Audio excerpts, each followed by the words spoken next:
இவங்க தான் அந்த மேடம். ஃபுட்டுக்கு சாப்பிட போடுறவனுங்க இன்னும் வரவே இல்லை. மொட்டை வெயில நாங்கள் உட்காந்துருக்கோம். பாருங்க, அவங்க தூங்கி எழுந்திரிச்சு ஃப்ரெஷ்ஷாக வருவாங்க.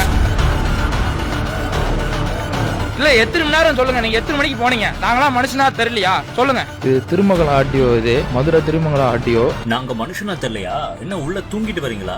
எவ்வளவு நேரம் வெயிட் பண்றது? திருமங்கலம் ஆர்டிஓ வந்து வேலை பார்க்குற இது, அவங்க எவ்வளோ கரெக்டாக அவங்களோட கடமையை செய்கிறாங்கன்னு பார்த்துங்க. அவன் வேலை போல போட்டுட்டு வண்டியை கொண்டு விட்டுருக்கானுங்க. செக் பண்ணி ஏதாவது ஒன்று இருக்கு இல்லைன்னு சொன்னா கூட பிரச்சனை இல்லை. செக்கே பண்ணாமல் இவ்வளோ நேரம் வெயிட் பண்ணா காலையிலேருந்து வெயிட் பண்ணுறாங்க எல்லாருமே. எவ்வளோ வண்டி நிற்குது, ஆர்டிஓ இன்னும் வரல. மணி இப்போ 3 ஆயிடுச்சு.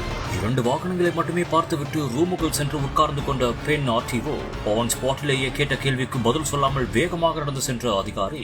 எல்லாம் காலைல ஆர்டிஓ வந்தாங்க, ஒரு 4 வண்டியை பார்த்துட்டு அப்புறம் சாப்பிட போறேன்ட்டு போயிடுச்சுங்க. அவ்வளோதான், ஒரு ரெஸ்பான்ஸும் இல்லை சார். எல்லாம் பசி பட்டினி எல்லாம் இல்லாமல் சாப்பிடாம வண்டி கொடுத்தா போதும், வண்டி முடிஞ்சா போதும்னு சொல்லிட்டு காத்து கிடக்குறவங்க. அவன் வேலை போல போட்டுட்டு வண்டியை கொண்டு விட்டுருக்கானுங்க. இங்க பாருங்க, எல்லாம் பப்ளிக் கேட்க தான் வராங்க. எவ்வளவு பேர் இந்த வெயில அடிக்கிற மொட்டை வெயில காயறாங்க பாருங்க. எல்லா மனுஷன் ஒன்றும் சாப்பிடல யாரும். எல்லாம் போட்டோ வீடியோ எடுக்கும் தான் வந்து லைனா வந்து பாக்குறாங்க. இவங்க தான் இன்ஸ்பெக்டர். மதுரை திருமங்கலம் பகுதியில் ஆர்டிஓ அலுவலகம் ஆலம்பட்டி பகுதியில் செயல்பட்டு வருகிறது. என்ற ஒரு நிலையில் அங்கு சங்கீதா எனும் ஆர்டிஓ 2 வாகனங்களுக்கு மட்டுமே பார்த்துவிட்டு உள்ளே சென்று விட்டதாக கூறப்படுகிறது. இதனால் பல வாகனங்கள் அங்கு காத்திருந்ததாகவும் கூறப்படுகிறது. இதனால் அங்கு ஒரு நபர் ஆர்டிஓ வரும் வழியிலேயே கேள்வி கேட்டுக்கொண்டே சென்றார். இதனால் அங்கு பெரும் பரபரப்பான ஒரு சூழல் ஏற்பட்டது. இந்த ஒரு காணொலி சமூக வலைதளங்கள் தற்போது வைரலாகியும் வருகிறது.